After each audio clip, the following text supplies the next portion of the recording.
Y'all know what it is.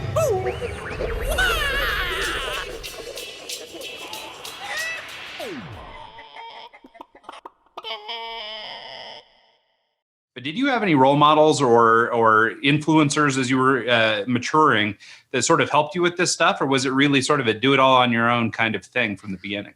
You know, in the early days, we didn't have access to the Gary Vaynerchuks of the world. And so like that stuff is, I think, a lot more accessible now than it was 20 years ago. That said, yes, there were early influences in kind of my philosophies on how I built my first business. One was Dave Ramsey, and, you know, love him or hate him, a lot of his principles are sound. And so like I was mowing grass every day, 12, 13 hours a day. And I was listening to talk radio on some headphones, and every day, like, Dave Ramsey was wedged between two shows I wanted to listen to. And so I kind of had to listen to him. And so every day beating into my head, you know, him talking about, you know, creating, as it relates to business, building a debt-free business, a sustainable business, one that has good solid footing and not taking on debt. And so these philosophies were just beating in my head every day for years. And luckily that stuck with me. I built that first business debt-free, and that was the reason why I was able to get it sold. Because when came time to explore an exit for that company, we had zero debt, had a real clean balance sheet. And it was just a real, like, clean transaction. Whereas a lot of my competitors, yeah, they might have had a $5 million business to sell, but they also had like $4.5 million in debt. And so they didn't really have a business. And even, like, the scarier thing is, they didn't have not only did they not have a business, but they had a chain around their neck because they had to run that business, like it or not. They had all this debt to service. You know, like, we sent out like 100 trucks every day, and our competitors, you know, were sending out tons of vehicles and assets every day too, except for every one of them had like a lease payment or a debt payment on it. And so if you're not careful, you can get into a point in business where it becomes like you're a slave to it, and you have no outs because you have taken on all of these sources of financing, and you have to run it just to service them. So luckily, like, I listened to Dave Ramsey a lot, and that helped me build a solid, like, sustainable, debt-free business, which is why I was able to get it sold. And then that, you know, parlays into GreenPal. We haven't raised any capital, haven't taken on any debt. And a lot of that, you know, speaks back to that kind of slow and low sustainable approach. So that's somebody that's been very influential in terms of how I approach business. Nowadays, you know, there's just so many gurus in the tech space that I listen to on a daily basis that help me kind of form how I think about building our marketplace and how I think about building technology and building products. And so nowadays you can, like, pop up YouTube and just listen to somebody 10 times smarter than you. But back then it wasn't quite that easy. All you had was talk radio. Yeah, no, it's funny because I think I'm kind of late to the game on Dave Ramsey. I just actually read one of his books in the last 2 weeks. And awesome. And I've recently started picking up some of his episodes. You can go back and listen to his episodes on YouTube. I'm at a stage in life where I'm starting to look at investing money and things like that. And he's obviously one of the names that comes up quite a bit. So I'm sort of fresh to him. But my mom has been listening to him for a million years and used his techniques to get totally out of debt and all these things. And so, yeah, no, I hear you espousing the virtues of him. I wondered though, and this is just a matter of perspective, as people are probably sort of contemporary in age. I wonder what you think about sort of access to influence. So in your case, you were sort of relegated to what you could pick up on the AM dial on your little AM FM headset. That's right. And now, like you mentioned, there is a heap of these people on YouTube. Basically, anybody that wants a platform can have a platform these days. Yeah. And so I wonder, in your situation, and this is purely just opinion, but do you think you're better off now or better off then, in that back in the early days when you were founding Peachtree, and you were, I guess, largely problem solving on your own, maybe you were getting some sound financial advice or whatever from Dave Ramsey, or, maybe other programs you were listening to, but it seems like we were forced into making more decisions on our own and sort of figuring out things trial and error.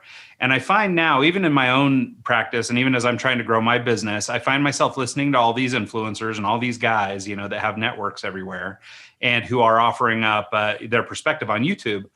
but I'm finding that it almost puts me into this state of paralysis where all of a sudden I'm overwhelmed with positive influence to the point that nothing happens because everybody's conflicting. And so I just wondered, as a matter of opinion, what you think about sort of, I don't want to reminisce about the old times and show our age, but if you think it's actually better for entrepreneurs or worse, or in what ways? In short, the short answer to that question from my perspective, my opinion, it's so much better now. Like, there is just so much more access to knowledge. And it's so much easier to understand and learn the things that you need to learn, and whether it be around like tax mitigation or HR or how to implement technology into your business. The problem is, but on the other hand, the problem is there's just so much of it. And how do you know what to focus on, and how do you know what to like internalize and bring into your organization? How do you know what is BS? And so, yeah, on the one hand, like, there's so much and it's hard, but on the other hand, you don't even need to go to college. You can just pop up, you can just listen on YouTube or podcasts and learn how to do this stuff. I think like there's two ways you can look at it. Going back to the video game analogy, you almost need to like select the information source that applies to what stage of the game you're in. And so it applies to what level of the video game you're in. And so, like, if you are on level 1 and all you need to worry about is getting to the end of level 1 and raising the flag, and just, you don't need to worry about Bowser. You need to worry about level 1. And so that you might be like tuning into side hustle podcast people, like, hey, here's how you can start your side hustle. Here's how you can get in the lawn mowing business nights and weekends and make an extra $4,000 a month. And then, like, from there, you can graduate towards different sources of information, all the way up till like maybe once you get to level 6 and you're doing $1 million in revenue. Well, then you need to be seeking out gurus that talk about this is how you build systems, routines, and processes in your business to get to 10 figures in revenue. And so you don't need to worry about all that other stuff. You need to worry about somebody who's talking about how you get from 1 million in revenue to 10, and here's how you do it, or how you create a sales system. Like, you need to really understand, okay, this is how I create a predictable sales system to where we identify leads, we set up meetings, we pitch, and we close, we follow up, and we retain. And like, there's sales methodology that there's people that will teach you how to do that. Whereas when I was in like 2004 trying to figure this stuff out, I mean, maybe there's some couple books I could get, but I couldn't pop up an online class and learn how to do this stuff. So it's so much better now than it's ever been. But it's just, you have to really, you can't just tune into, I mean, I love Gary Vaynerchuk, but Gary Vaynerchuk isn't going to tell you how to build a sales system for your landscaping company. That's entertainment. That's Tony Robbins. You need to really drill into who is talking about these specific things for your industry and how to tactically do them. And a lot of times that takes a lot of work. And the reality is, people would rather watch, 12 hours of the Queen's Gambit than 12 hours of YouTube on their TV, and or maybe even just half. And so the reality is, people will get like overwhelmed with just so much, and a lot of it is like, okay, you're going to spend a lot of time just kind of sifting through a lot of the crap. But once you key in on that person who is teaching you how to do these things where you're at your stage of the game in your industry, it can just, oh my gosh, save you years. Not only save you years, but help you become successful, whereas you may not have otherwise ever done so. Yeah, I think there's two things that I just kind of want to pile on to your video game metaphor. I think that, I really like the way we're laying this out, this idea that all you're trying to do is achieve sort of, for young people, we're using the Mario metaphor here. So you might have to go back in time, or if you've got a Nintendo Switch, you can pull it up. But this was a game that we used to play when we were young. And so anyway, but this idea of just achieving, whatever it is, level 1, and in the case of Mario, it was 1.1 or 1-2 or 1-3 before you got to 1-4, where you had to face Bowser, your first, big challenge, or in the frame of business, it's your competitor. And so, but I like the way you're laying out this stuff. But one just sort of thing I wanted to pile on too, that I think is a takeaway, is this idea that, it's repetition. It's actually getting in and doing the work too. because Absolutely. not only is it learning the thing that you need to do, but it's actually getting in and doing it. And you know, to become a proficient player at Mario, you played those levels hundreds of times, and it's not like you could save your game back then. So like Right. you got as far as you got, you know what I mean? And you picked up a copy of Nintendo Power and you learned about what stage of the game you were at. Exactly. And I mean, that's just, you have to do that. You can't skip that stuff. Yeah. Well, and you weren't proficient at 100 games. You were proficient at 2 games, you know, or 3 games or 1 game. Right. And I think that that's really important. The other aspect you touched on that I just wanted to sort of call out was this willingness to learn, or this, you know, I think a lot of us, especially if you've been doing something for a while, kind of feel like, oh, well, I kind of know it all, you know. And I think this idea of being receptive to hearing what other people have to say. In your case, early on, it was Dave Ramsey. Nowadays, maybe it's, you know, whomever YouTuber X, Y, or Z. And those guys are giving you the advice that you need to sort of, you know, address your next step. But I think that willingness to learn is critical. To your point, like a guy that I listen to a lot is a guy that you never heard of. His name is Casey Winters, and Casey Winters was the first what they call growth lead at Grubhub back in 2008, and he figured out how to, like, this was before food delivery existed, and he figured out how to market Grubhub in the early days, and he's like a tactician on SEO and paid marketing, all these things. And I listen to everything this guy puts out. But the point is, it's not going to be the big, broad, marquee names that everybody knows. It's not going to be Tony Robbins. It's not going to be Gary Vaynerchuk.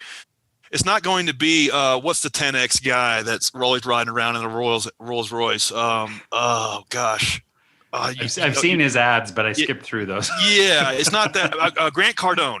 It's not going to be Grant Cardone. It's not going to be Ed My Left. Like, these guys are smart and they're successful, but like, it's what they're talking about is so broad that it doesn't apply to where you're at. Like, you have to find the tactician, like the practitioner of what it is you're doing, and dial in and really learn as much as you can from them, and also not be afraid to pay for what it is that they're teaching. Like, a lot of times, I mean, people will not pay $500 or $1,000 to learn something that could save them 5 years and make them $1 million or $5 million or $10 million. And it's not, I'm not saying go out and buy every course you can get by, because Lord knows there's a lot of crap out there. But what I'm saying is, once you have found something that you're getting value from, golly, just invest the money, because it's going to save, you're going to skip 3 levels, you know? Yeah. Well, and you touched on it earlier too, that, you know, you mentioned having a business school background, but I mean, you really can do sort of a, you know, different type of education nowadays. You can do this hyper focus. It's almost like an online vocational school where you can literally go and just learn the things you need to learn to do the things you want to do. That's instead right. of this broad level learning that you get in a university setting, for example. Well, and I would say maybe.